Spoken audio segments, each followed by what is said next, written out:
내가 우울하니까 그거를 공감해달라고 이런 식으로 얘기를 하는 건데, 여러분들은 걷다 대고 야 우울한데 화분을 왜 사? 이러고 있으니까 이제 대화가 성립이 안 되는 거라고. 와 그래? 화분 얼마짜리 샀는데 이러고 있으니까 대화가 안 되는 거라고. 그런 말 안 했는데? 할 거잖아. 근데 여러분들은 할 거잖아요.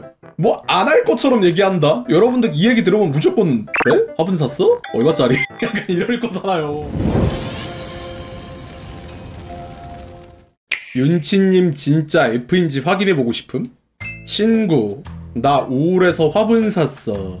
대화 어떻게 이어갈 거냐고요? 이거 딱 그거잖아. F랑 T랑 구분하는 거. T는 그럼 도대체 화분을 왜 샀냐? 무슨 상관관계냐? 뭐 화분 얼마짜리냐? 뭐 화분 비싸냐? 그런 걸 물어보는 거고, F는 그래? 왜 우울해? 이거를 물어보는 게 F잖아. 그러니까 F는 우울한 거에 초점을 맞추고 T는 화분을 산 거에 초점을 맞추는 거잖아.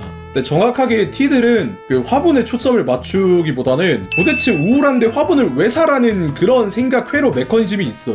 그러니까 우울한 건 알겠는데 왜 화분을 샀냐고. 그냥 화분을 살 만한 명분이 필요한 게 아니냐라고 말을 하는 거지. 아니 근데 이거는 너무 유명한 주제라서 그래요. 그러니까 우울해서 화분 샀다는 게 그냥 우울한 거에 초점을 맞출 거냐, 아니면 화분을 산 거에 초점을 맞출 거냐, 그거에 따라서 이제 얘기를 하겠지. 나 같으면 이렇게 물어보지. 우울해서 화분 샀다고 하면 그래? 뭐 무슨 일 있어? 왜 화분을 왜 샀어? 뭐가 우울해? 약간 이런 식으로 물어보겠죠.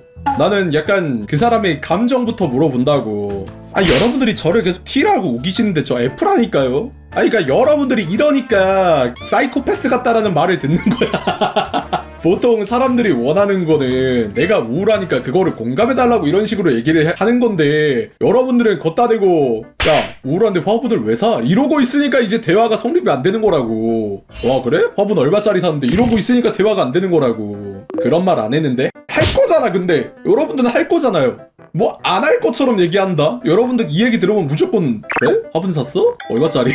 약간 이럴 거잖아요. 아니 근데 야 우울한데 화분을 왜 사냐? 화분 말고 딴 거 사지 이럴 거잖아. 여러분들 그럴 거잖아요. 그게 중요한 게 아니라고.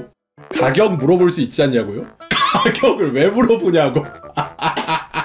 가격을 물어보는 것 자체가 여러분들이 F 감수성이 없는 거야. 궁금하긴 하잖아. 아니 근데 나는 근데 궁금하지가 않아. 그니까 여러분들이 공감을 못하는 게 그런 거야. 그러니까 F들은 안다고. 여러분들은 이미 그런 거를 생각하는 순간 F가 아니야. 여러분들은 그냥 T야. 솔직히 여러분들 우울해서 화분 샀다고 물어보면 화분을 왜 샀지? 뭐 심을 건가? 약간 이 생각 하잖아. 그러니까 그러면 여러분들은 T예요. 우울한 거 화분 산 거 둘 다 안 궁금하다고? 그냥 그 사람하고 대화를 하기 싫은 거 아니야? 근데 나는 그 생각도 해. 친구가 우울해서 화분 샀다라고 이야기하는 것도 나는 솔직히 좀 이해가 안 가. 굳이 이렇게 돌려 말하지 말고 나 우울한 일이 있었어 라고 말하면 되잖아. 얘도 제정신은 아니에요. 대화 주제를 봐봐. 그냥 내가 우울했다고 하면 되잖아. 그러면 T인 사람들도 그거에 대해서 공감을 할 수도 있잖아. 근데 이거는 질문자가 악질이에요.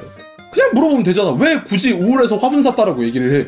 나는 이런 것도 좀 잘못됐다고 생각해. 이게 어떻게 보면 돌려 말하는 거잖아. 나 우울한데 네가 나의 우울한 감정을 알아줬으면 좋겠으니까 대답을 잘해줘. 약간 이런 거거든요. 아니 그럴 시간에 그냥 직설적으로 말하면 되잖아. 근데 나 갑자기 와가지고 나 우울한 일이 있었는데 우울해가지고 화분 좀 샀어. 어쩌라고. 어쩌라는 거야 도대체.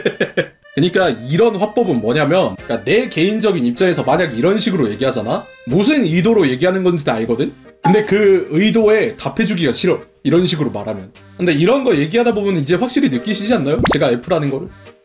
T의 사고회로 화분이 뭔데? 하지만 저는 이렇게 대답 안 하죠. 전 누가 봐도 F죠. 사람들이 내가 F라는 거에 대해서 공감을 못한다니까요. 여러분들이 T라서 그래요.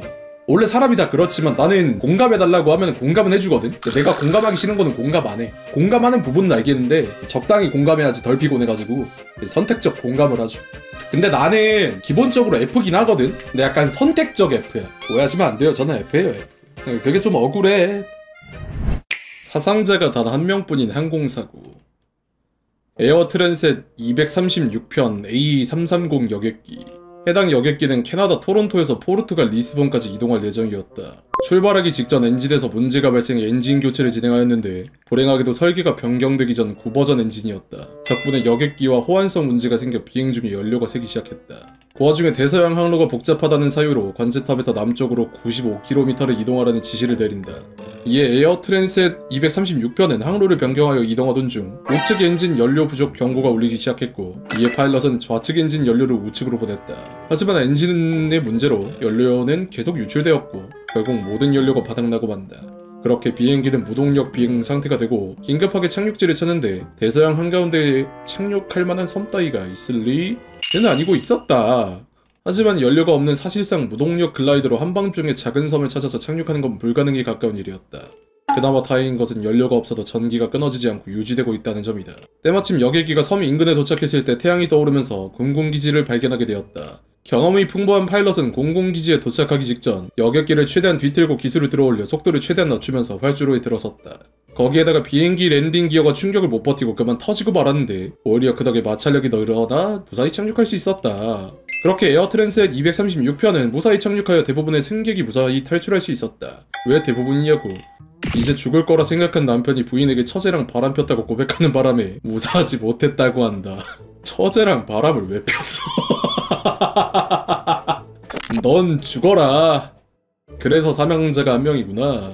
아니 근데 미국은 이게 불륜이 신기하더라고. 그 우리나라 같은 경우는 불륜 사건이 나면은 남남이 일어나는 게 맞잖아요. 그러니까 다른 집하고 다른 집끼리 일어나는 경우가 많거든? 근데 뭐 해외 같은 경우는 땅덩이가 너무 넓어서 그런 건지 모르겠는데 가족 문화가 한꺼번에 모여 사는 그런 문화라서 가족 내에서 불륜이 일어나는 경우가 덜어 있더라고. 그러니까 이쪽은 아예 그 대가족 문화라서 좀 그런 게 있나 봐. 근데 부인하고 처제랑 취향이 똑같았나 봐. 남편을 둘 다 좋아했던 거 보면은 이게 자매끼리 취향이 확실했네. 아니 그래서 미국에 그런 경우도 많대요. 미국에서 가장 흔하게 일어나는 문제 중 하나가 친구 아빠라거나 친구 엄마랑 사랑에 빠지는 경우가 덜어 있대. 왜 그러냐면 그 이웃 간에 그게 있으니까 그런 문제가 있다고 하더라고. 아니 근데 진짜 있대요 여러분. 나도 지나가다가 본 건데 그게 실제로 좀 있대. 그러니까 이웃 간이 좀 그나마 가까우니까 그런 경우도 좀 많다고 하더라고. 생각보다 그 미국에서 실제로 자주 일어나는 문제라고 하던데. 예전에 뉴스 봤을 때 한번 봤던 것 같긴 해. 아닌가?